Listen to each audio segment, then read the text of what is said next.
Demand for certain cars can change the entire course of life for the automotive industry, and nowhere is that more apparent than right now in 2021. We have autonomous driving, fully electric cars, and 700 horsepower third-row SUVs, and it's changing the way we think about cars forever.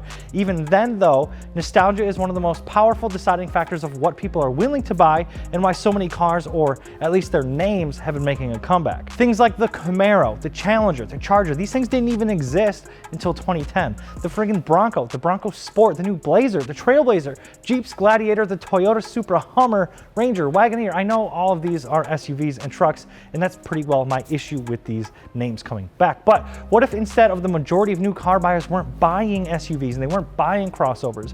What if they were actually buying sport-oriented cars? Man, I wish that was the case, because there are some names out there that really deserve a comeback. So that's exactly what we're going to talk about today. This is a list of cars that were so good that they need a comeback. That was my trumpet. What's going on, guys? I'm Sean, SeanB.fi on Instagram, and before we dive right in, please hit that subscribe button. We literally upload every single day, and you're not gonna wanna miss any of the fun or the crazy giveaways that we do. And this time, for the first time ever, there are 3 different chances to win. First place is gonna win a whole ass build with a set of Fortunato coilovers and a set of Artiso wheels, and we're gonna wrap those Artiso wheels in Continental tires. And get this, there's a second winner that's gonna get a full set of Artiso wheels of their choice as well. And then there's a third place winner that's gonna get a $200 Fitment Industries gift card. And we're doing all of this to raise money for Reach Out Worldwide, which is a charity organization that aids in disaster relief by not only helping clean up and supply materials to help rebuild, but to also aid with medical care to treat chronic conditions related to natural disaster. And they're gonna supply MREs and water filtration devices to affected communities. So if you want to help out a badass charity and get some super sick apparel and get entered for a chance to win wheels, tires, suspension, another set of wheels, and or a gift card, head over to fitmentindustries.com to get entered and show your support now. Let's get started. Wipe this sweat off my brow. Starting this list off with a little bit of hostility, we need another Mitsubishi Eclipse. Not some weird crossover SUV or a front-wheel drive V6 ugly thing. A real all-wheel drive, smaller and more affordable Evo. Mitsubishi could probably turn around the entire failing company with a small 2-door, turbocharged, all-wheel drive sport compact. I mean, come on. People have been begging for it, and you gave us a big, dumb, slow crossover? It's no wonder they're contemplating pulling out of the US market. Anyway, the turbocharged generations of the Eclipse were a near instant hit. The all-wheel drive made them both great for performance, but also for year-round driving, especially if you live in a snowy climate. The turbocharged 4-cylinder made it a great platform to modify and have fun with, and the small size with the hatchback made it both economical and convenient. It's nearly all the convenience of an SUV without sacrificing that performance. It's the perfect formula. Bring it back. The next one just might be one of the most obvious because of its drivetrain. Give me 3 good reasons besides poor fuel economy and questionable reliability why the Mazda shouldn't revive the rotary engine with a brand new RX-7. You got none, don't you? That's what I thought. There is so much room to take on that 86 platform without that Rodnaki Subaru Boxer engine, and with a turbocharged engine for easy modification. Yeah, the 86 doesn't need a turbo, it's perfect as is. And you know what? Maybe you're absolutely right, but at the same time, you know what we all want? More power. 85% of us buying cars like this aren't taking that car to the track. We're gonna be driving them spiritedly on the street, and 200 horsepower just ain't cutting it anymore, guys. I mean, for f***'s sake, Hyundai made a 2-liter rear-wheel drive sport compact with 275 horsepower. What the f*** are you doing? Anyway, this isn't about the 86 being slow. This is about Mazda bringing back the quintessential low displacement turbocharged lightweight coupe. And it would go hand in hand with the Supra. And if they do it right, add even more legacy to their already famous name because of the RX-7 specifically. You know what? I'm just gonna say it. The R35 is not a Skyline, and I refuse to accept it as its replacement. Nissan needs to revive a true Skyline. Give me a turbocharged inline 6-cylinder, relatively, not 3,800 pounds sports coupe that will take down domestic muscle cars. And you know what else? If you develop the whole ass thing on your own and engineer out catastrophic wind buffeting when you put the freaking windows down, you'll already be leagues ahead of the German engineered Supra. And with that, a sport-oriented coupe competing in that pony car super territory with a solid all-wheel drive system would be a smash hit like Weird Al's 1996 double platinum album Bad Hair Day. Speaking of weird collaborations, remember when Chrysler was making a 2-seater convertible with a 330 horsepower supercharged Mercedes V6?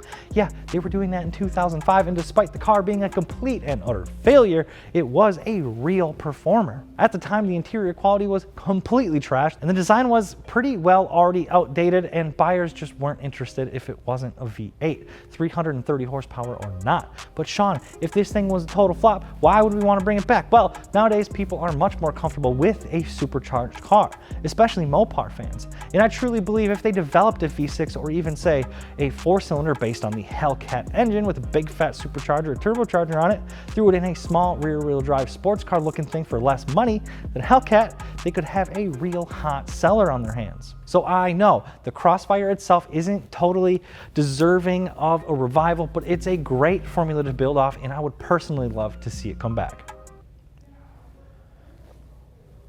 Trumpet's back. Sorry. Have you guys been keeping up with gasoline engine technology? Well, for those of you that don't, Nissan has this slick new variable compression turbocharged 2-liter engine. It's in the new Infiniti QX50 and the Altima and a couple other similar things. Anyway, this little guy both packs a punch at 250 horsepower, 275 foot-pounds of torque at an 8-to-1 compression ratio, and gets 30 miles a gallon with a 14-to-1 compression ratio. How do they do it? Well, I don't really know how to explain it honestly, so roll the B-roll. It has this weird double crank thing with these roller rocker looking things that do weird stuff. I don't really totally get it, how this witchcraft works, but it makes decent power. And you know what this powerful 2-liter wizard powered engine would be awesome in? A small, nimble, luxury-oriented rear-wheel drive sports coupe with a lightweight chassis. I don't know, maybe with a name like 240SX. Again, with the perfect way to take on the 86 platform market with an already boosted, already more reliable, because it's not a Subaru Boxer engine. Nissan, it would be so easy. I'll even help. Just give me a call. Let's get the ball rolling on this. The 240SX was a hit when it launched and a hit all throughout its life, and people are begging for a new one.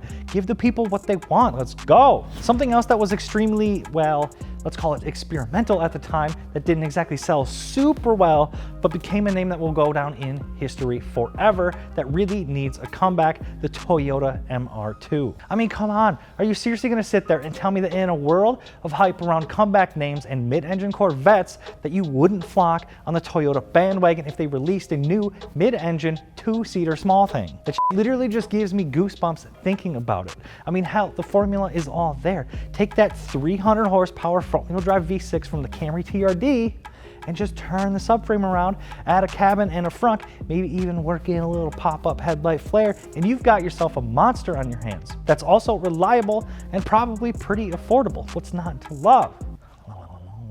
And what the hell happened to Wagons? Wagons away! With this giant rise in popularity over SUVs and crossovers, why aren't people buying, or more importantly, making station wagons? I mean, hell, station wagons get more cargo room than crossovers, are more efficient than crossovers, and typically always outperform them as well. So what gives? Honestly, I have no idea, but I think now more than ever, the comeback of a station wagon could be extremely successful, especially as we move closer to the elimination of those gasoline engines in the name of efficiency and convenience. Hey Honda, the CRZ was not a CRX comeback, and it should not be looked at as a sign that a new CRX would sell as shitty as the CRZ. Not only did you hit people with a Prius-shaped hybrid when hybrid still meant slow, granted, I mean, it was slow, you also produced a car that, even outside of the hybrid thing, was more Prius than it was hot hatch. And I think that's the mark you guys really missed. Because I will say, I did think the CRZ was at least a little bit neat, especially offering a manual transmission. But what if Honda genuinely brought back the CRX? Slap that turbocharged 1.5 liter Civic Si engine into a CRZ-sized car with all that hybrid battery weight, and you would genuinely have a really cool sports compact that checks all the boxes. Mazda almost hit the nail on the head with the new Mazda 3.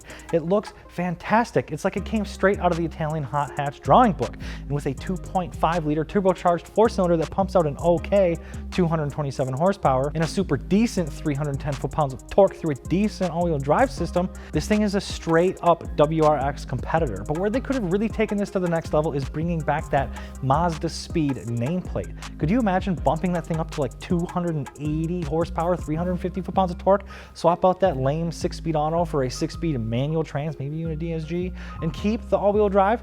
This thing would perform with the likes of an STI while not only looking better, but being less juvenile and having leagues better interior. Pop that same drivetrain into the Mazda 6, make a Mazda Speed 6, and again, you'd have a performance bargain on your hands, and I think people would love it.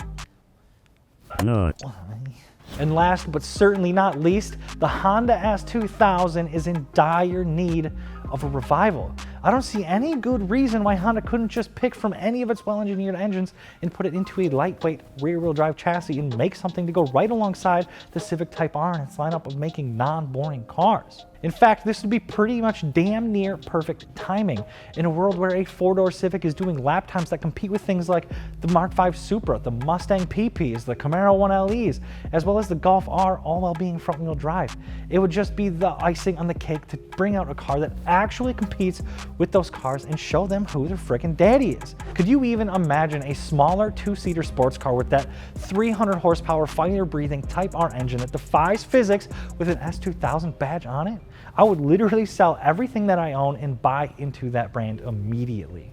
Hello? So there you have it. Those are some of my favorite cars to come out of the last couple decades that could change the freaking world with a comeback. And if you like the cars on this list, then you're probably a pretty cool person and you should go follow me on Instagram at seanb.fi. And of course, follow Fitment Industries as well to get a first look at what we're doing on the day-to-day. And make sure you guys are subscribed and getting notifications to stay in the loop with all the insane stuff we're doing. And of course, don't forget to head over to fitmentindustries.com for any and all of your wheel, tire, and suspension needs, and we'll get you hooked up with exactly what you need to make your vision a reality. And while you're there, check out our bangin' giveaway apparel where every $5 you spend gets you a chance to win that whole ass build of Artisa wheels, Continental tires, and Fortunato coilovers. And then that second chance to win another set of Artisa wheels, and a third chance to win a $200 Fitment Industries gift card. Thank you so much for watching. Please don't hate me. Peace.